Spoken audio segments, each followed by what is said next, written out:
Ah, spring. The transitional period between winter and summer. A nice time full of rain and shine. Too bad we can't enjoy it because of this stupid virus. Since we're locked up with nothing to do, might as well watch what has been said by many as a great season. Unfortunately, we have to share in a moment of silence for all that have fallen this season. In the arms of the angel, fly away. Because of this virus, things have been getting delayed, but for good reason. It's better to have the animators and teams be safe than sorry. Other than that, we have some pretty good originals this season. I've decided to focus only on the originals I'm interested in rather than talk about the sequels, and it's probably what I'll do from now on. If it's a sequel, I don't have to convince you to watch it. If you watch the first season of it, you'll probably continue it, unless your Food Wars is last season, but that's besides the point. Anyway, here are the Spring 2020 seasonals I'm excited for. So Crunchyroll decided they would do Crunchyroll originals, kinda like how Netflix or other streaming services have their own originals.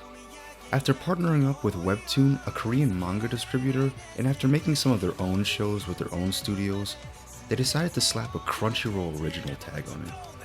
From these shows we got Tower of God, which is probably one of the most popular webtoons ever, honestly. When the announcement was made, people freaked out because now webtoons can be adapted by Japanese studios, making them higher profile. I remember a while back, Crunchyroll asked about what shows people would want to see, and me only reading one webtoon titled Bastard, which is phenomenal by the way. I recommended that. Many people recommended Tower of God and others like The God of High School and Noblesse, which are both getting animated.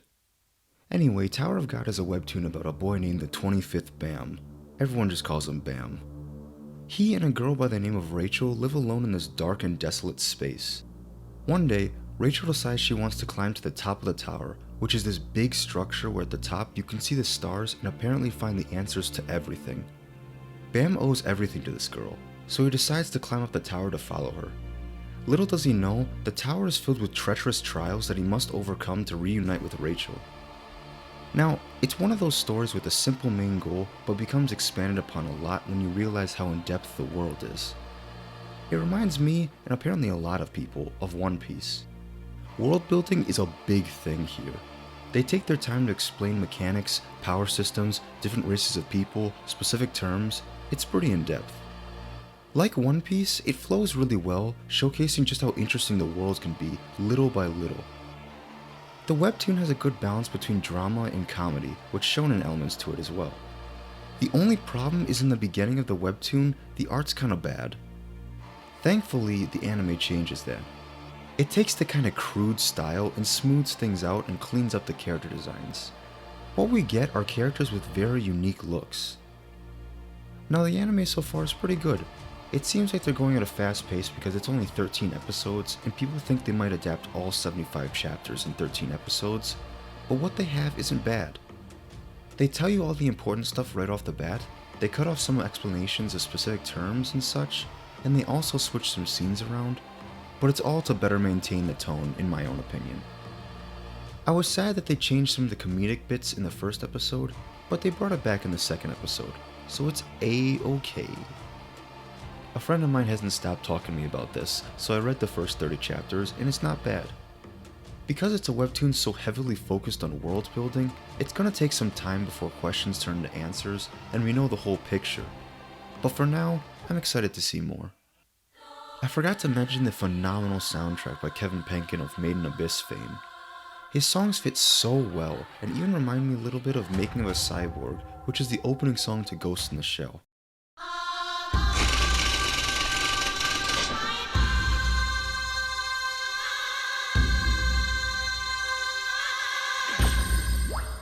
Anyway, check it out on Crunchyroll. You can also check out the webtoon on Webtoon, which is completely free. I've actually been excited for this show for a while.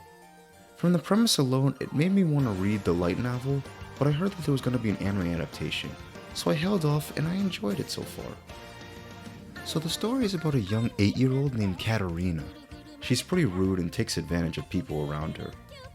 When she meets a boy by the name of Gerald Stewart, she becomes attached to him. Unfortunately, while she's with Gerald, she trips and faceplants into the ground, causing her to remember things about another life. This other life is of a girl who's obsessed with otome games, which are games made targeting women where you try to get with one of the males in the game through visual novel style gameplay. She soon realizes that these are memories from her past life and that she's been summoned into a new world, but not just any world, a world of one of her favorite otome games as the villain.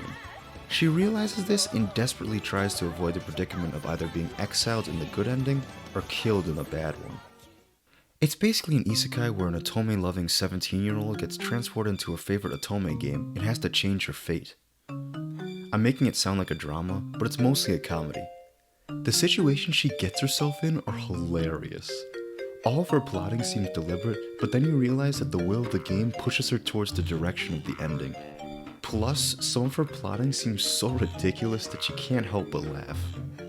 Katarina is what most people in forums call Bakarina, and now I see why. Hearing her thoughts makes me laugh too. She has like a high council in her mind of her various personalities running through various routes and facts about the game. Those sequences are pretty fun too, and also let us into what she's thinking, with the addition of little things she thinks when talking with some of the characters. The opening and the ending are also low-key bangers.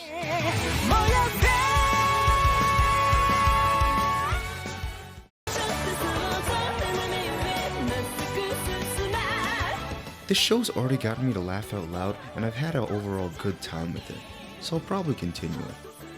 If you want to watch this, it's on Crunchyroll and Verve.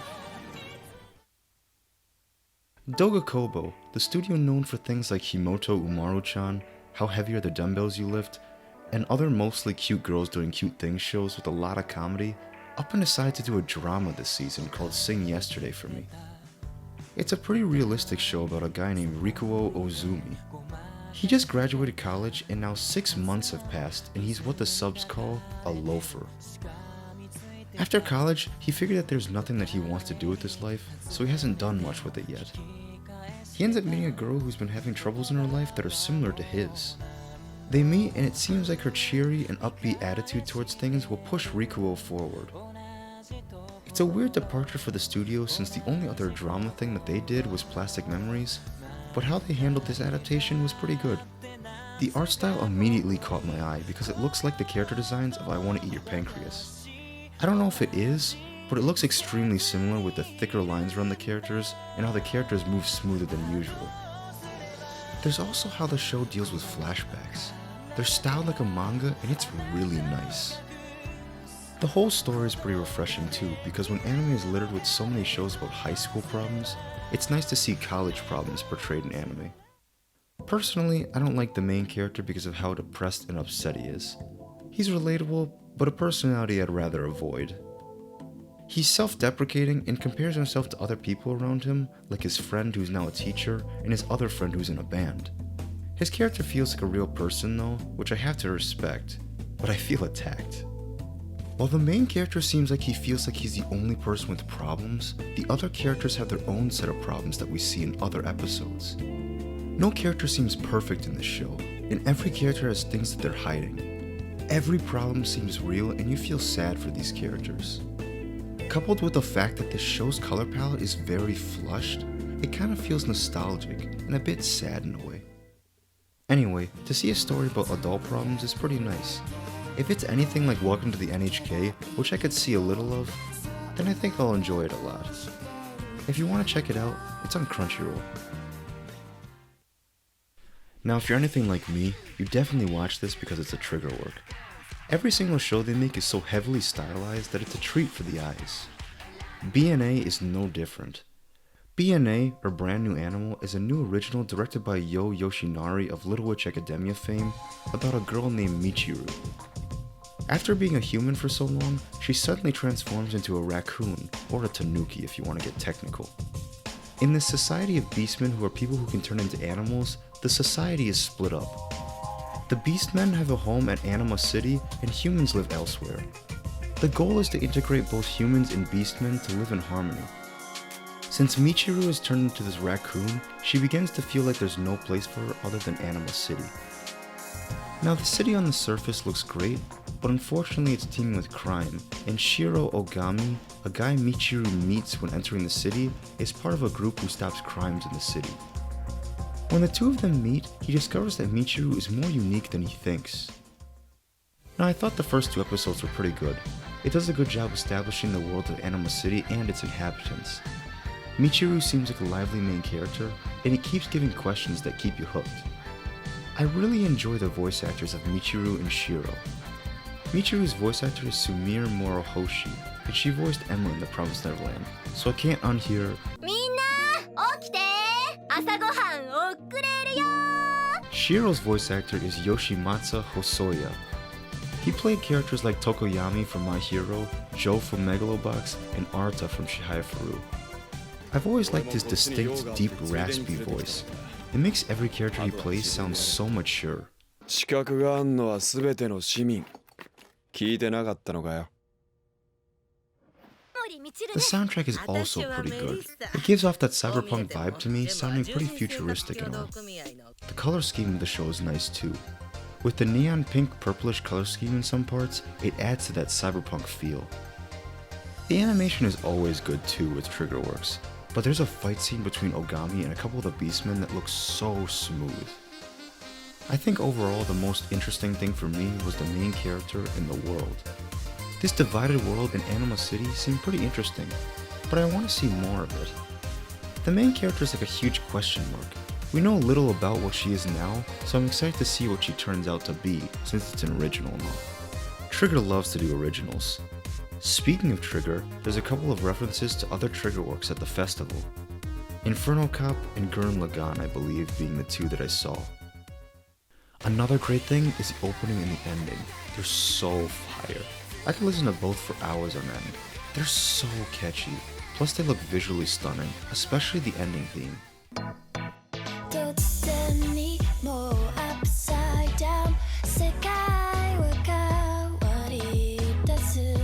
Just a little weird thing, both the opening and the ending are only a minute long. Most opening and endings are a minute 30 if they're formatted for TV. A bit strange, but not unheard of. Too bad it was claimed by Netflix again. I don't understand why they do this.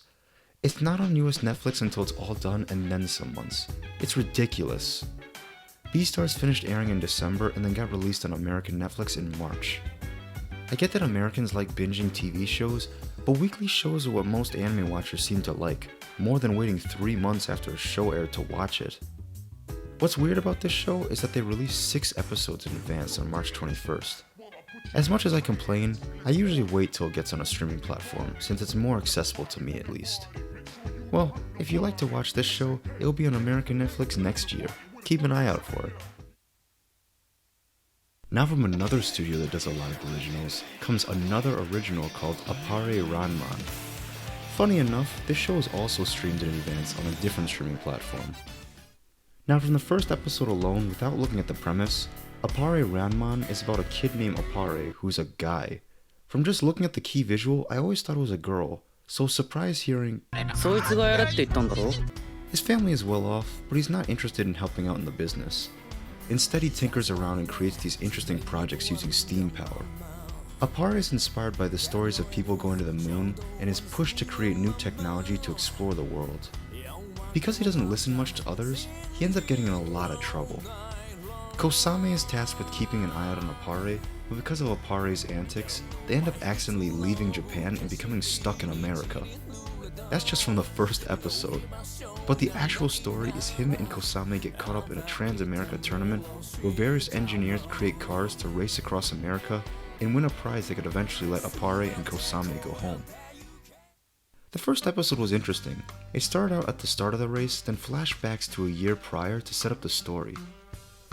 Now the characters are something. Kosame is like the comedic relief, while Appare is like if Senku from Dr. Stone was even more rude and obnoxious.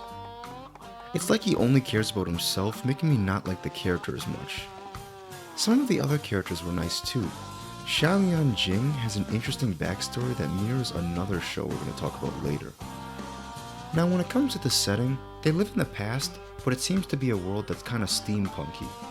Appare creates these machines that are futuristic, but are created with old finds like steam power. Now when it comes to animation, PA Works usually doesn't disappoint. They made The World in Colors, Angel Beats, Nagi no Asukara, Makia, Shirobako, and a couple others. I always like the character designs in PA Works shows, and this show is no different. Each racer looks unique, and each of their cars utilize different designs. One of my friends mentioned how this is like wacky races, and now that I think of it, it seems really similar from the premise. It reminds me of that one Tom and Jerry movie or whatever, where they had to race across the globe. The opening is pretty catchy, and it showcases the slick visuals. Hopefully I don't lose interest because originals can be hit or miss. If you want to watch it, it's on Funimation and Hulu. So Sunrise, the studio behind Gundam and Love Live, decided to adapt Wave, Listen to Me. The story goes like this. A girl named Minare is trying to get over a bad breakup and drinks her sorrows away, like a good adult. She meets a man who's in the radio business and doesn't remember what happened afterwards. She wakes up to head over to her job when she hears her voice on the radio. It turns out that the man that she met recorded her breakup story over radio and broadcast it during a segment where an amateur tells stories. She gets super mad, obviously, and storms the office where they're broadcasting, and the man lets her be a part of the radio world once more. Honestly, I had high hopes for this show. Since it's only the first episode, I don't know, but I was hoping for like a Shirobako-esque show. I swear I've been spoiled by Shirobako, making a craft like creating anime entertaining to watch with interesting characters and providing the audience with a good knowledge of the many aspects of making anime. Again, since I've only watched the first episode, I don't know if that's what this show's gonna be like, but I do know that I didn't enjoy it. Now let me talk about the things that I didn't like first. I liked how they mentioned real people like Utada Hikaru and Demi Moore. That gave me a slight chuckle. I also liked how they talked a little bit about how to work the system that they were using to broadcast. I also liked the character designs and the overall animation. It was fluid, and the character designs opted for realism rather than extremely over-the-top nature like most shows. There's one scene where she's fighting a bear and it's so over-the-top and so smooth and it's so unnecessary, but it's so nice. The opening and the ending were really nice actually too. It was nice visually with her falling and becoming tangled in radio cords in the opening, and having stills look very manga-esque in the ending. Other than that, I didn't really like this show. It's simultaneously fast and slow. It just starts with the radio show and the main character is talking a million miles an hour. The radio show lasts the entirety of the first half of the show. Afterwards, it shows a little insight into her life and then she gets sucked back into the radio world.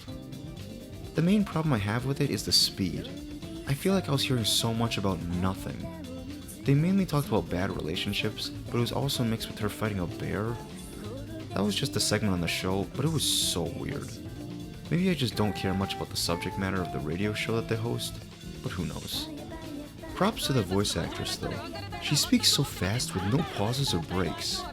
I know it's their job, but it's pretty impressive nonetheless. Another thing I didn't like was the guy in charge of the radio show. He steals her away from the bar, forces her to record a breakup story on air, then forces her later to be a part of the radio world. This man is ruthless, but the entertainment world can be, I guess. I just think it's so weird that he thought it would be okay to broadcast her breakup story live on air without her consent.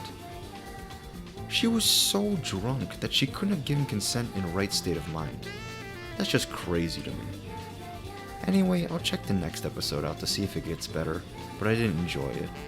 If you want to watch it, it's on Funimation. Now here's another welcome surprise this season. So Art is about a girl named Art who loves art. Whoa. The story takes place in the Renaissance, primarily 16th century Florence. Art comes from an upper-class family and wants to pursue art. Her father saw that art was the one thing that Art was passionate about, so he allowed her to pursue it. Unfortunately, in that time period, women and art didn't mix, so many women didn't have the same chances as men to pursue art. Many of the artists of the time got good because they were mentored by other artists through guilds, but women had to find other alternatives. Artemisia Gentileschi, the actual artist whose name Art comes from, was trained by her father. Many artists of the time got good because they were mentored by other artists, but women had to find other alternatives. Art desperately tries to find a mentor, but every place shuts her down because she's a woman. She eventually finds a man named Leo who accepts her, but then he takes advantage of her because of her status. After seeing her resolve to become an artist, he eventually stops and actually accepts her as an apprentice. So far I like it. It's cool to see a story that takes place in a time period like the Renaissance. I also like this building her way up thing because she's looked down upon. Scraping their way from the bottom to the top through struggle and discrimination in this case are stories that are interesting to me at least. They really hammer down the fact that because she's a woman, she can't do a lot of things. But as the men treat her like garbage, her resolve strengthens and she becomes more determined to become an artist. I also liked how they mentioned some things they did in the past, like use egg tempura, which they used to paint to make the painting shine. They also mentioned a little bit about the guilds and how one progresses to become a master. All in all, it's pretty interesting. Art as a character is fun, and she's determined to become a professional painter when everything is stacked against her. I also like Leo because he sees himself within her and becomes nicer to her. The opening is also a low-key banger.